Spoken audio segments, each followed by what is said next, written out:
सती माता ने विश्वास के बल पर शिव तत्व को प्राप्त कर लिया। शिव तत्व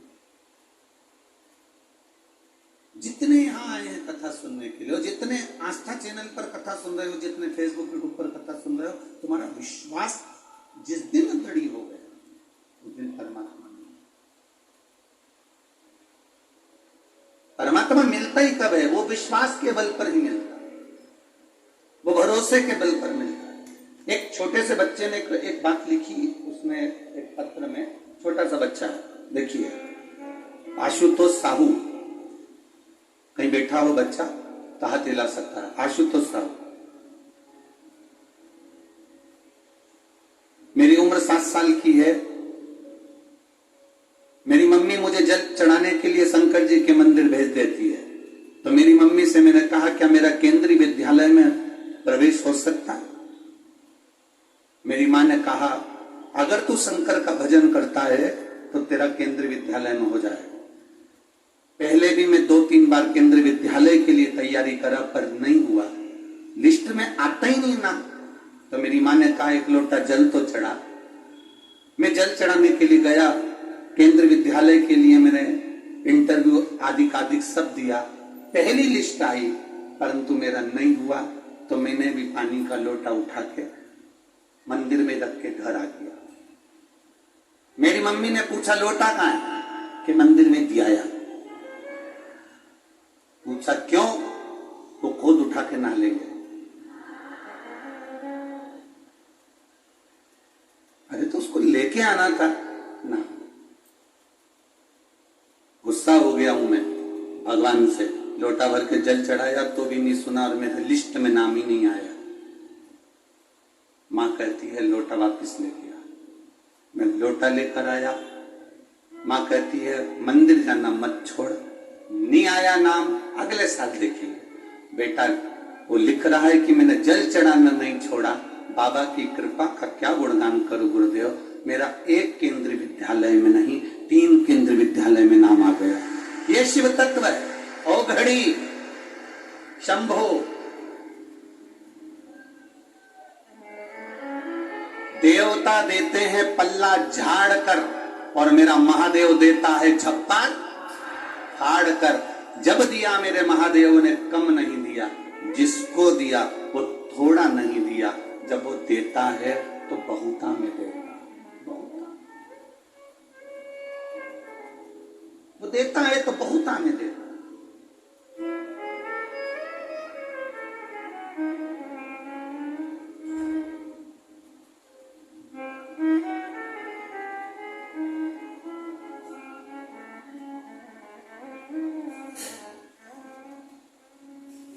अभी एक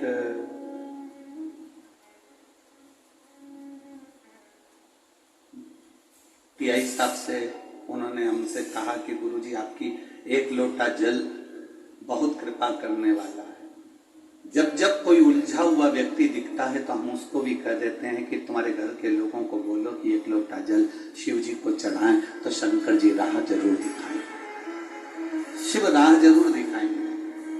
हम लोगों से कह देते हैं कि उस जल में कुछ तो है। बाबा सुनता किसकी नहीं है।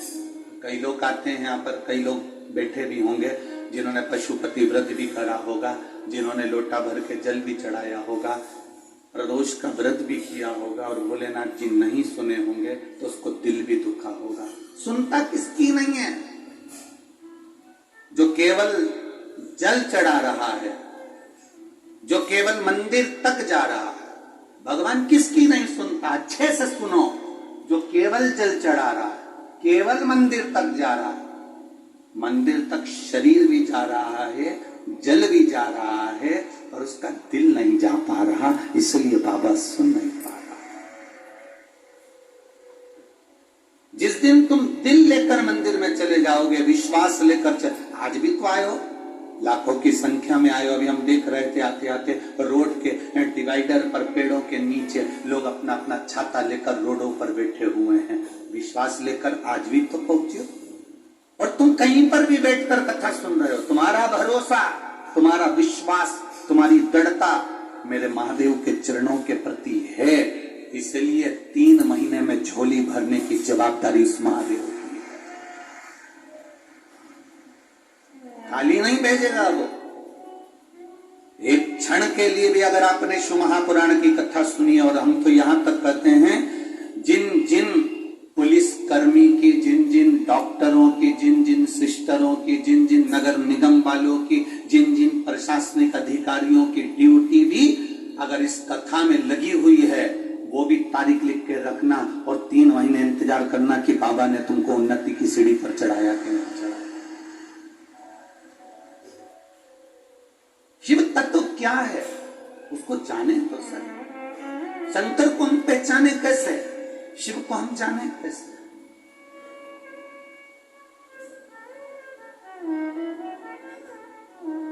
वो पुणे की इस धरा पर अष्ट विनायक में से एक विनायक श्री सिद्धि विनायक भी है। श्री सिद्धि विनायक कैसे है?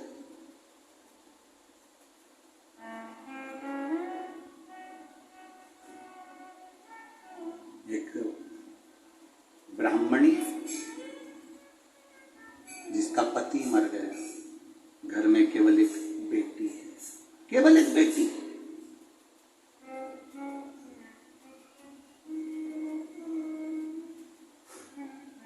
जिसका कोई नहीं उसका तो भोले है यारो।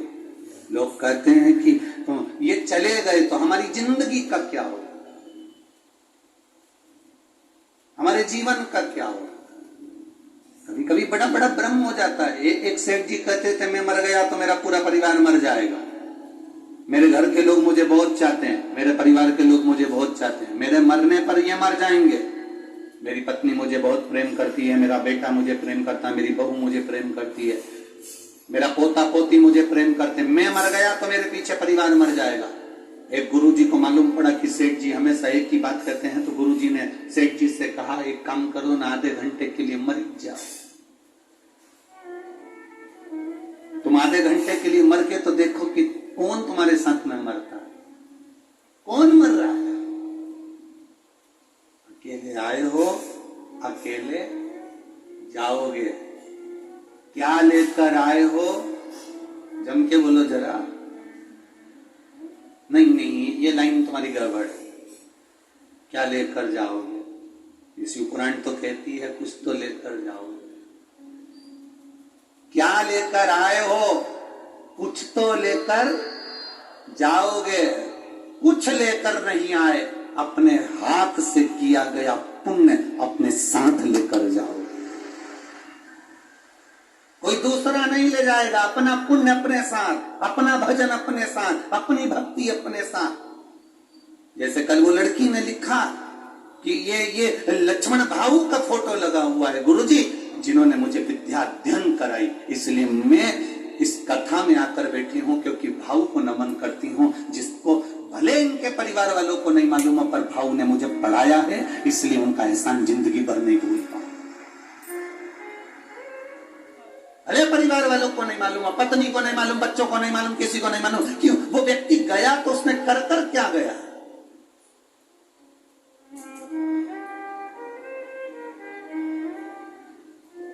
आमदार, खासदार, अध्यक्ष, उपाध्यक्ष, मिनिस्टर, मंत्री, ये सब पद तुमको मिल सकते हैं, पर निवेदन है इस पद पर पहुंचने पर तुम अपने हृदय से दया और धर्म बंद मत कर देना, ये चलती रहने देना। उसका कारण ये है कुर्सी और पद तो बदलते रहेंगे, पर तुमने अगर कुछ पुण्य करा है, तुमने अगर कुछ दान करा है, तुमने कोई अच्छा कर्म करा है, तुमने जिंदगी में कोई अच्छा कृत्य करा है, तो वो तुम्हारे साथ जीवन पर्यंत यहां भी और वहां भी काम आएगा। और वो आता है, वो आता है।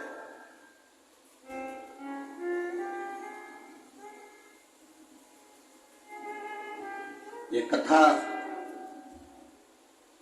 कहीं और थी और पहुंची कहीं और है। ये लक्ष्मण भाऊ स्वयं इस कथा को अपने दिल में लिए होंगे, इसलिए कथा उनके स्मरण में हो। कुछ पुण्य कर गया हो, और कथा भी करवा रहे हैं तो शंकर भाऊ आपको साधु बांटता है और पूरे परिवार को जिन्होंने जब तक परिवार का, चाहे वो आमदार हो, चाहे वो बड़े भाई उनके विजय भाव हो, चाहे कोई हो, ये अपने परिवार का एक सुखमय, एक आनंदमय कुछ कहते हैं। गुल्लक में पैसा इकट्ठा करो, घर में कोई त्योहार होता है तो बच्चा का जन्मदिन होता है तो गुल्लक फोड़ के गिफ्ट लाता है। जब हमारे पूर्वजों का पुण्य की गुल्लक भराती है तब जीवन में एक बार शिव महापुराण की कथा हो पाती है।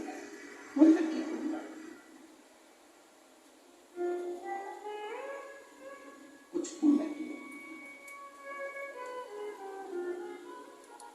मुट्ठी बांधे आया जग में हाथ पसारे।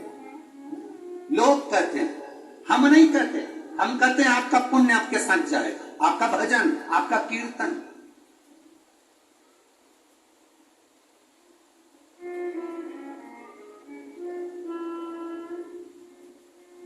बीमा कंपनी वाले कहते हैं इतने का बीमा करा लो, तुम मरोगे तो घर वालों को इतना मिल जाएगा। दुनिया में केवल एक ही कंपनी है जो तुम्हारे मरने की बात तुम्हारी पत्नी के सामने करती है। पत्नी सोफे पर बैठी रहती है और बीमा वाला कहता है भाऊ बीमा करवा लो ना, तुम्हारा कहीं एक्सीडेंट हो गया तो इतनी कवर राशि मिल जाएगी। और पत्नी बड़े प्रेम से पल्लू डाल के सुनती रहती है, इतनी राशि मिल जाएगी। फिर पत्नी ने कहा कोई अच्छा पैकेज बताओ ना, रिकवर राशि ज्यादा हो गई। सेठ भी ऐसे ही कह रहा था, मैं मर गया मेरे पीछे पूरा परिवार मर जाएगा। गुरुजी ने कहा तू आधा घंटा मर जा। नहीं, मैं काय को मरूं, अगर मैं मर गया तो मेरी पत्नी को कुछ हो गया, मेरे बच्चों को कुछ हो गया, मेरी पोता पोती को कुछ हो गया, तुम मर तो सही। उसने कहा नहीं मरूं।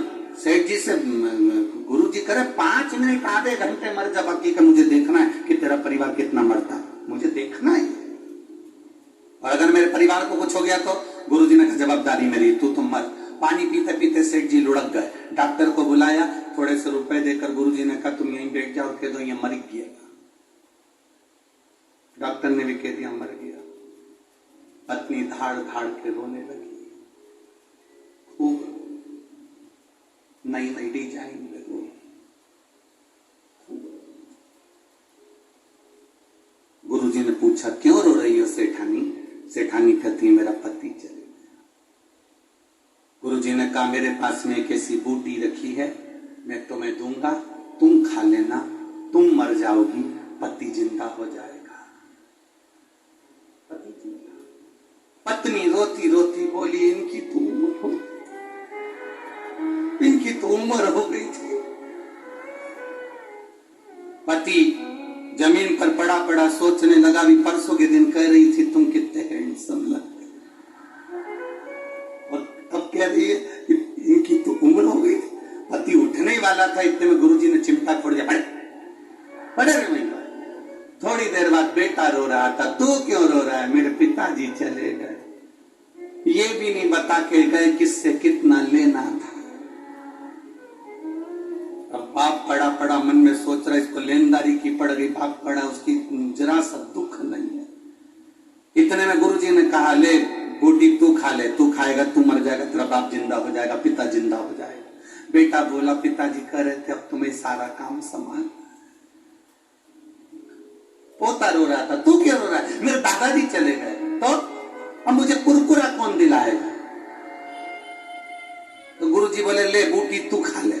इतने में छोटा सा पोता गुरुजी के गले में हाथ डालकर बोला गुरुजी तुम्हारा ना कोई आगे ना कोई तुम्हारा पीछे, तुम नहीं खा लो। और सब मिलके वह गुरुजी को बूटी खिला। अब गुरुजी ने उसको उठाया, उठ जा ये तू कहता था मैं गया तो सब चले जाएगा, लोगों को लगता है मैं कर रहा हूं। सास कहती है मैं जिंदा हूं जब तक घर चल रहा है, जिस दिन मैं मर गई आटे दाल का भाव मालूम पड़ जाएगा। तो मेरा बूढ़ी बूढ़ी माताओं से निवेदन है आधा घंटा मर के तो देखो, तुम जिंदा हो तो भी और मर जाओगे तो भी हमारे यहाँ की तो रीति बनी है, मरने के पहले और मरने के बाद का समय निकाल कर देखना।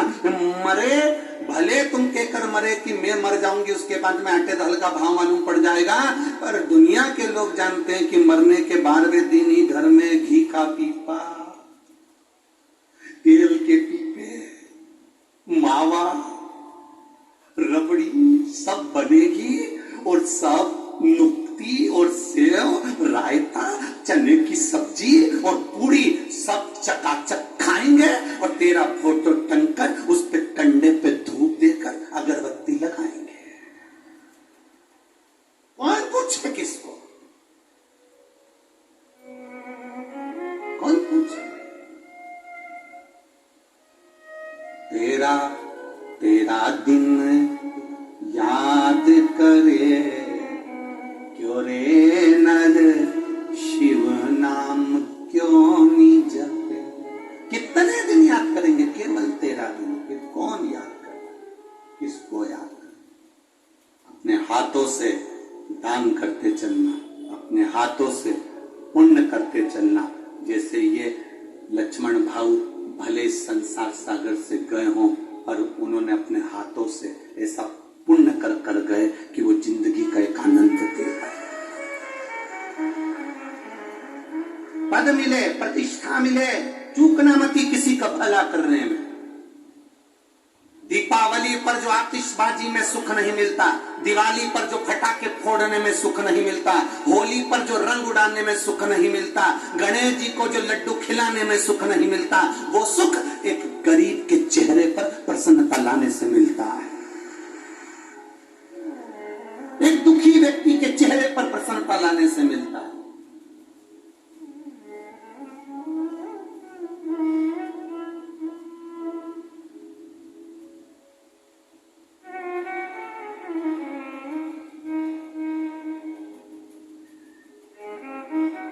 बन सके कोई तुम्हारे पास में आए तो उसकी सहायता अवश्य करो, उसकी सहायता करो, ज्यादा नहीं तो थोड़ी करो।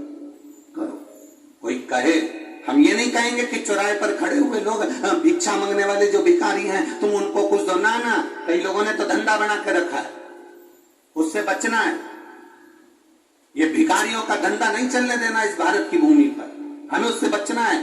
करना क्या है? अपने नगर में, अपने मोहल्ले में, अपनी कॉलोनी में, अपने परिवार में, अपने क्षेत्र में, अपनी विधानसभा में, अपने कार्य क्षेत्र में उसको ढूंढो जिसको पढ़ने की बहुत तमन्ना है और उसके पास पढ़ाई का पैसा नहीं है। उसको ढूंढो जिसके शरीर में दवाई रोग है पर दवाई का पैसा नहीं है। उसको ढूंढो जिसको बहुत उन्नति करना है पर कोई सीढ़ी लगाने वाला नहीं है।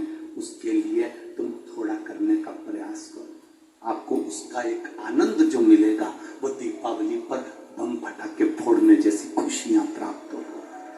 वो आनंद की अनुभूति आपके अंदर होगी, आपके अंदर प्रवेश करेगी।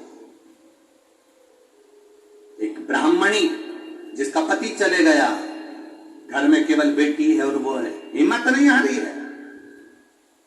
पति गया, बच्चों को संस्कार दिया, अपनी बेटी को संस्कार दे रही है और संस्कार में पीछे नहीं हटना।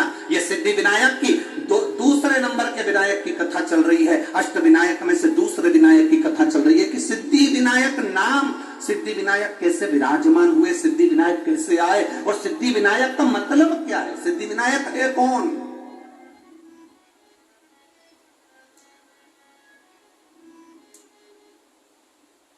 जरा विचार करिए। रो रही है बेटी, मां ने पूछा क्यों रो रही हो तुम, किस लिए रो रही हो? मां, जब पिताजी थे ना तो मुझे गोदी में उठाकर स्नान कराने के लिए पवित्र पवित्र तीर्थ में लेकर जाते थे, पर मेरे पिता नहीं तो मुझे पवित्र तीर्थ में कौन लेकर, कौन स्नान कराएगा मुझे?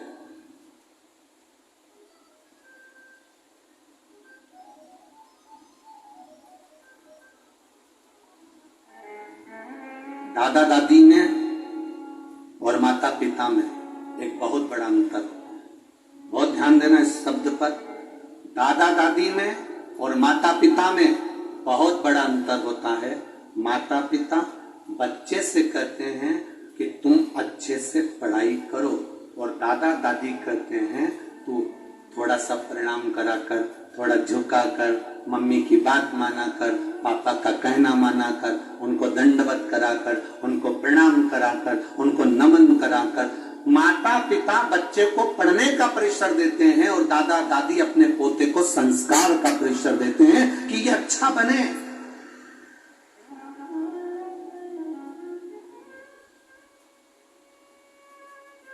कार किसी के भी घर पर आ सकती है। लोन लो, कार लाओ। बोलो री जीजियों, ए पूर्णा वालियों, बोलो सही है कि गलत है? हम पहले एक बार कथा में कहे थे, मकान, घर, हाउस और फ्लैट, इनमें बहुत अंतर है। मकान के कान होते हैं,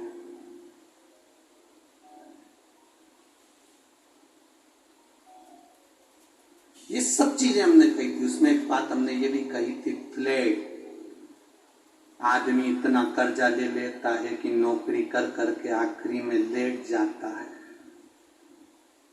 इतना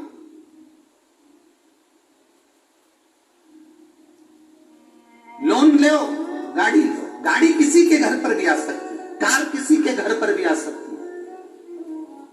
थोड़ा सा पैसा उठा लो, कार आ जाएगी। कार आने में दिक्कत नहीं है। कार किसी के यहां भी आ सकती है, पर संस्कार हर किसी के यहां नहीं आ पाते हैं। हर किसी के घर में संस्कार नहीं आ पाते। कार तो तुम कोई भी ला सकते हो, थोड़ा सा डाउन पेमेंट जमा करना, पैसा थोड़ा सा जमा कर कर कार लेकर आ जाओगे। संस्कार किसी किसी के घर में आते, हर एक के घर में संस्कार नहीं आते।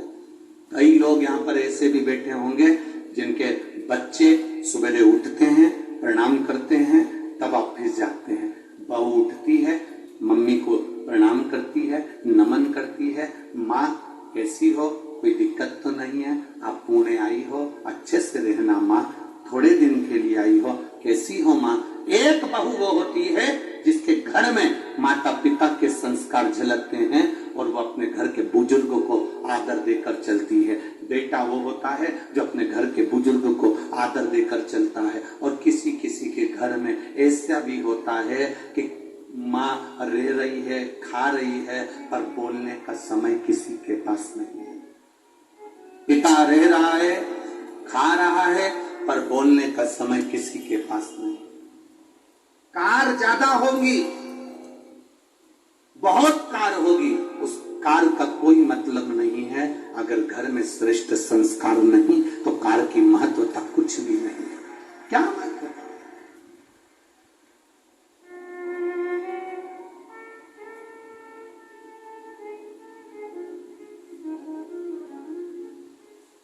आजकल एक वीडियो बनती है तो लोग अब उस वीडियो में इंस्टाग्राम या सोशल मीडिया पर बहुत चलती है, कैमरामैन फोकस करो।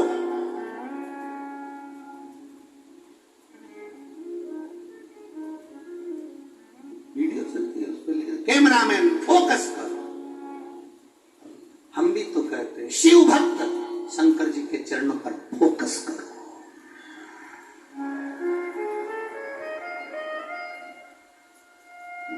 आपका ध्यान शिव जी के चरणों पर होगा, शंकर भगवान के चरणों में जब आपका ध्यान होगा, तब शिव कृपा करने में पीछे नहीं आते। क्यों पीछे नहीं?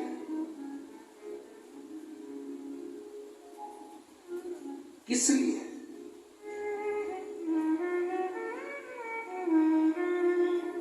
सुबह जब हम मॉर्निंग वॉक में घूम रहे थे, तब उस समय पर किसी ने प्रश्न किया, गुरुजी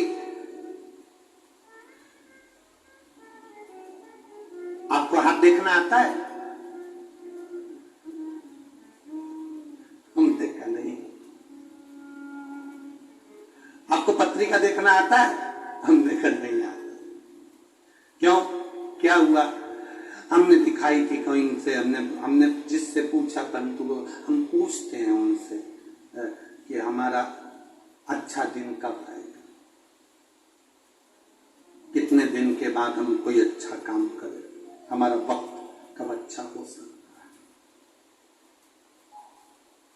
पत्रिका दिखने वाले के पास जाओगे, हाथ दिखाने वाले के पास में जाओगे तो हर व्यक्ति जितने हो, तुम पत्रिका वाले के पास और हाथ दिखाने वालों के पास जाकर पूछते हो मेरा अच्छा वक्त कब आएगा, जरा मेरा भाग्य देखकर बताओ। शिव पुराण कहती है अच्छा वक्त आज ही है, तू आज से कोई अच्छा काम चालू कर दे, बस तेरे दिन खुल जाए। हम इंतजार करते हैं अच्छे वक्त का, वक्त अच्छा आएगा तब मैं यह काम करूंगा, वक्त अच्छा आएगा तब मैं यह काम करूंगा, वक्त जब अच्छा आएगा तब मैं यह काम करूंगा। हम किसी से अकड़ में कह देते हैं मेरा वक्त आन दे तब मैं दिखा दूंगा कि मैं हूं क्या, मेरा समय आन दे तब मैं दिखाऊंगा कि मैं हूं क्या, मेरा वक्त आन दे तब मैं दिखाऊंगा कि मैं हूं क्या। और तब हम कहते, लोगों के सामने कहते रहे, और एक दिन छाती में दर्द हुआ, हॉस्पिटल लेकर गए और डॉक्टर साहब ने कह दिया इसका वक्त आ गया। छाती में दर्द हुआ और डॉक्टर ने कह दिया इसका वक्त आ गया। अब समझो कि हम इतनी अकड़ में जिंदगी जी रहे थे, मेरा वक्त आन दे तब मैं बताऊंगा, मेरा वक्त आन दे तब मैं बताऊंगा। परमात्मा कहता है वक्त किसी के हाथ में नहीं है। घड़ी तुम पहन सकते हो, घड़ी में समय तुम देख सकते हो, घड़ी तुम धारण कर सकते हो, पर समय तुम्हारे हाथ में नहीं है। घड़ी तुम्हारे हाथ में हो सकती है पर समय तुम महाकाल के काल अधिपति के हाथ में है। उसके हाथ में समय है, घड़ी तुम्हारे हाथ में है पर समय उसके हाथ में। अच्छा और बुरा तुम किसी से पूछते हो मेरा अच्छा समय बताओ कब आएगा, मेरा हाथ देखकर बताओ मेरा समय अच्छा कब आएगा, मेरा वक्त कब अच्छा आएगा, मेरी पत्रिका देखकर बताओ मेरा वक्त कब अच्छा आएगा। पूरी जिंदगी दिखाते रहना और ये पूछते रहना कि वक्त कब अच्छा आएगा। शिव महापुराण की विद्येश्वर संहिता कहती है वो वक्त कभी नहीं आता। आज जो है, अभी जो है, जैसा आज है इसमें तू ऐसा कर कर निकल जा कि आज के बराबर कोई वक्त तुझे पूछना ही नहीं पड़े और तू नदी की सीढ़ी पर चले जा। हमसे लोग कहते हैं अभी देवता सो रहे हैं तो हम दुकान कब डालें, अभी ऐसा हो रहा है पितृपक्ष आ जाएगा तो 16 दिन अच्छे काम नहीं होंगे तो हम दुकान कब डालें। हम कहते हैं दिन मत देखना, समय मत देखना, तेरा मन जिस दिन कह दे, तेरा दिल जिस दिन कह दे और तेरे मन के अंदर जिस दिन शंकर आकर विराजमान हो जाए और तेरा दिल कह दे कि आज मुझे दुकान डालना है, आज मुझे ये काम करना है, उस दिन वो काम चालू कर देना तो उन्नति की सीढ़ी पर चढ़ जाएगा। और क्या पूछना, क्या पूछोगे? मौत का समय होता है क्या? अरे बोलो तो नहीं। तुम तो स्टाम्प पे जब सब कुछ लिखो अपनी जायदाद प्रॉपर्टी तो उसमें भी लिख देना मैं शाम को 6 बजे मरूंगी, उससे पहले नहीं मरूंगी। मौत का समय है, मौत का और महाकाल का, मौत का और शिव मंदिर का, मौत का और शिव पुराण का कोई समय नहीं होता। शंकर के पास जब तुम्हारा दिल करे तब पहुंच जाना। समय मत देखना कि शिव को भजने का समय क्या है। जब तुम्हारा मन करे, फ्री हो, 2 मिनट का समय मिल गया, घर का सारा काम हो गया, मालूम पड़े टीवी पर कथा आ रही है तो सुन लो, नहीं आ रही है तो मुख से 2 बार श्री शिवाय नमस्तुभ्यं कर। क्या होता है श्री शिवाय नमस्तुभ्यं कहने से? कहते हैं श्री शिवाय नमस्तुभ्यं बोलने से अगर हमारे आस पास में कुछ बुरा होने वाला है तो वो हमारे पास से दूर हो जाता है और शिव हमारे करीब आ जाता है। शिव मेरे पास में, औघड़ी शंकर मेरे करीब में है, शिव तत्व मेरे पास में है, वो शिव मेरे करीब में हो।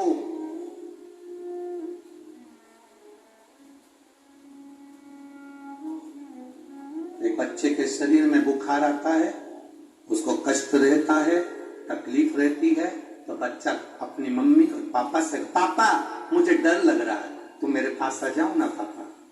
माँ मुझे डर लग रहा है, मम्मा तुम मेरे पास आ जाओ ना। काका मुझे डर लग रहा है, तुम मेरे पास आओ ना। काकी मुझे डर लग रहा है, तुम मेरे पास आओ ना।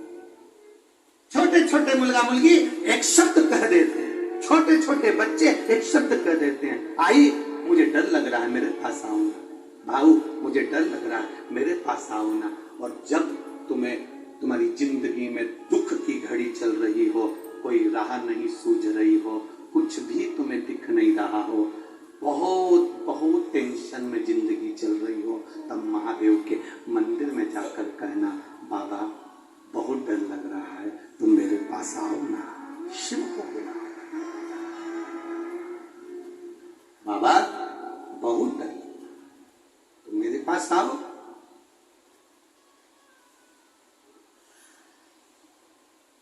तुम मेरे करीब में आओ। और जिस दिन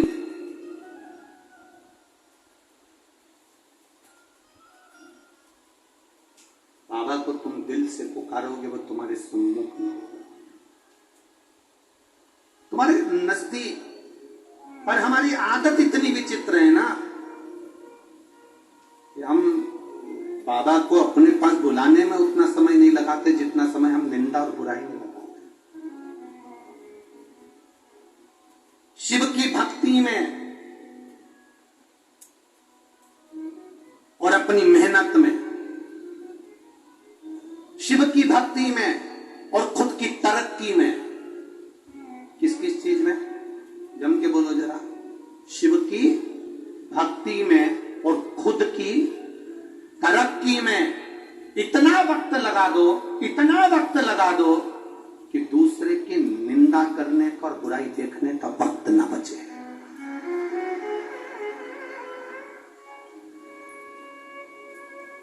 हम क्यों किसी की निंदा करें, हम क्यों किसी की बुराई देखें? बुराई कौन करता है? जो बिल्कुल फ्री होता है। निंदा कौन करता है? जो एकदम फ्री है। बुराई कौन देखता है? जो एकदम फ्री है। बैठ गए टीवी के सामने, सियोर वाला महाराज ने क्या बात, अच्छी चीज बाची वो नहीं देखा, उसने बस बैठ कर ये देखते रहे ये क्या गड़बड़ बोला, बस बुराई छाट रही, क्योंकि फ्री बैठा है। शिव की भक्ति में और अपनी तरक्की में इतना वक्त लगाओ, इतना समय लगाओ, इतना वक्त लगाओ कि दूसरे की बुराई देखने में और दूसरे की बुराई करने में हमें वक्त ही ना मिले। कोई वक्त हमारे पास में नहीं कि बुराई देखेंगे, हम अच्छा करें, अपनी तरक्की चाहते हैं, अपनी उन्नति चाहते हैं, शंकर की भक्ति करना है, शिव भक्ति में लगो। हम मंदिर भी गए हैं ना तो दो चार बात कर कर आते हैं लोगों से, दो चार बात करके आते हैं, भगवान की बात नहीं करते। मंदिर गए और जाते से पूछा, क्यों आज इतना मुंह उदास है, क्या हो गया? बस मेरी बहू ने ऐसा कर दिया। हम मंदिर गए और फिर वहां जाकर विचार करा, क्यों कथा में नहीं आई?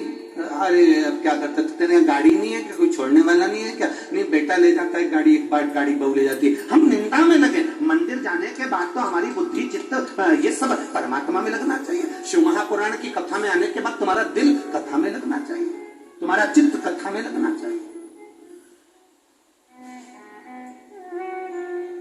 कल कोई कह रहा था, गुरुजी ये पुणे महाराष्ट्र में जो कथा हो रही है सांगवी में, एक सुई भी गिर जाए ना गुरुजी तो कथा में मालूम पड़ जाए कि कहां गिरी है। इतनी साइलेंट रहकर लोग कथा सुनते हैं, इतना साइलेंट। इसी को शिव भक्ति करते हैं। भक्ति में अपना समय लगा दिया और अपनी तरक्की में अपना समय लगा, कहां फालतू का समय। लोग फ्री बैठे हैं दिन भर बुराई करने के लिए, दिन भर निंदा करने के लिए। आप फ्री ना बैठे। मां उस ब्राह्मणी ने अपनी बेटी को संस्कार दिए, संस्कार दिए तो बेटी गोदी में बैठकर रोती है कि मुझे तीर्थ दर्शन में तीर्थ स्नान कौन कराएगा?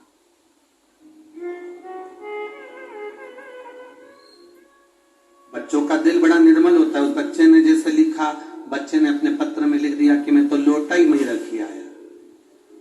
ये निर्मल मन है बच्चे का, ये बच्चे के मन में पाप नहीं है। और माँ कितनी विद्वान ऐसी माँ होगी जिस माँ ने कहा जा लोटा ले पर, और फिर माँ ने कहा दूसरे दिन चल पानी चढ़ाने जा। नहीं जाऊंगा, शंकर जी ने मेरे को फेल कर दिया। नहीं,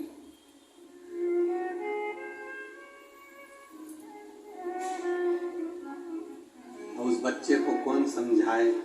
रिजल्ट में फेल फेल हो सकता है, पर उसकी करुणा में तू पास हो गया, उसकी दया में तू पास हो गया। कौन समझाए उस बच्चे को? लोटा लेकर आ गया, रख दिया। ये विश्वास, दृढ़ता, ये एक पत्र और है बड़ा सुंदर, देखिए उस पत्र में एक बहन ने लिखा,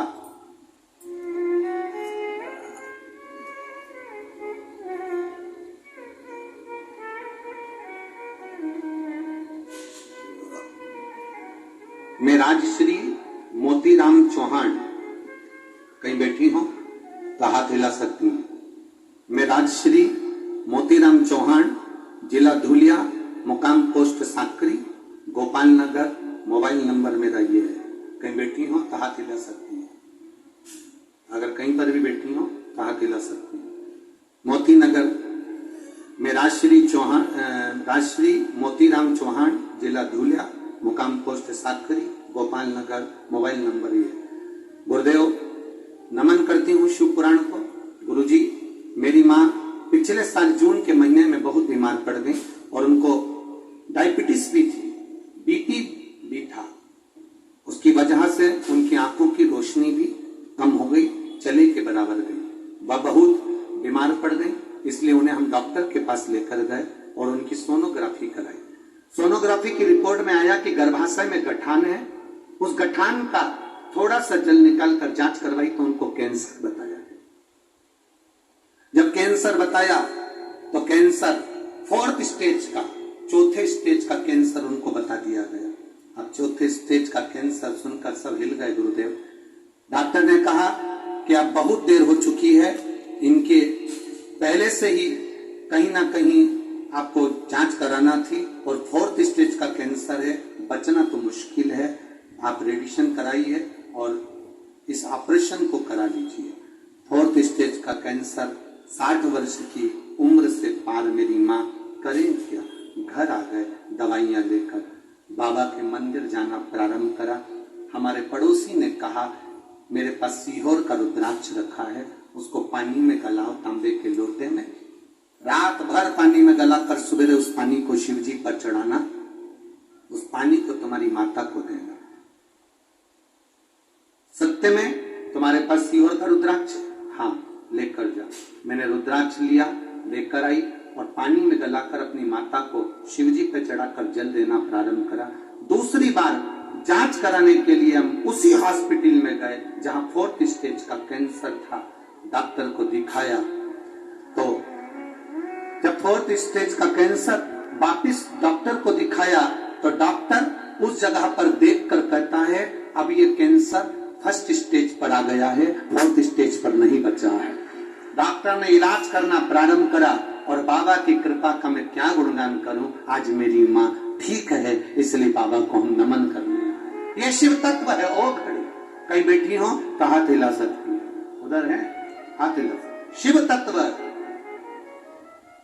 अगर कैमरे की निगाह में आ जाए तो ठीक है, बाबा की कृपा। शिव तत्व है, ओ घड़ी है शिव। थोड़ा जीवन में संघर्ष आ सकता है, थोड़ी तकलीफ आ सकती है, और ऐसा नहीं संघर्ष नहीं आएगा। भगवान भी तो परीक्षा लेता है। आप कथा सुनने बैठो, बार बार जल वृष्टि हो, फिर रुके, फिर जल वृष्टि हो, वो परीक्षा ले और तुम्हारा चित्त, तुम्हारा मन कथा के तत्व में डूबा रहे। ये बड़ी विचित्र कहानी है। थोड़ा संघर्ष कर सकता है, थोड़ा कुछ।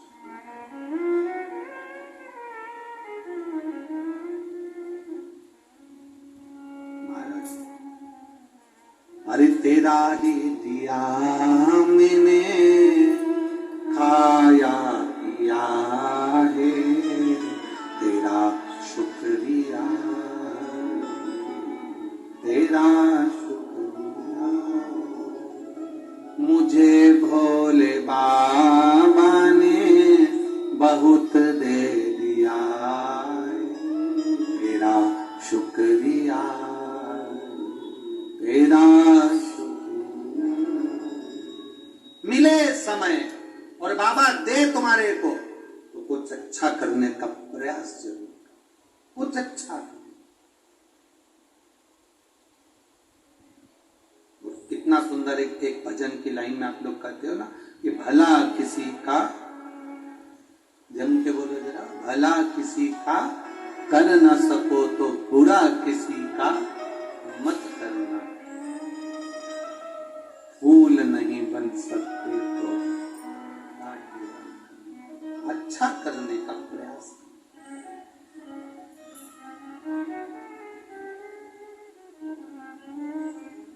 प्रयास करो हम अच्छा करें, प्रयास करो हमारे हाथों से कुछ अच्छा हो। बहुत कठिन होता है दूसरे को बदलना। और शिव महापुराण की कथा में ये सिद्धि विनायक जो दूसरे नंबर का, अष्ट विनायक में दूसरे नंबर के विनायक की जो कथा चल रही है, ये हमें सीख दे रही है, हमें सीख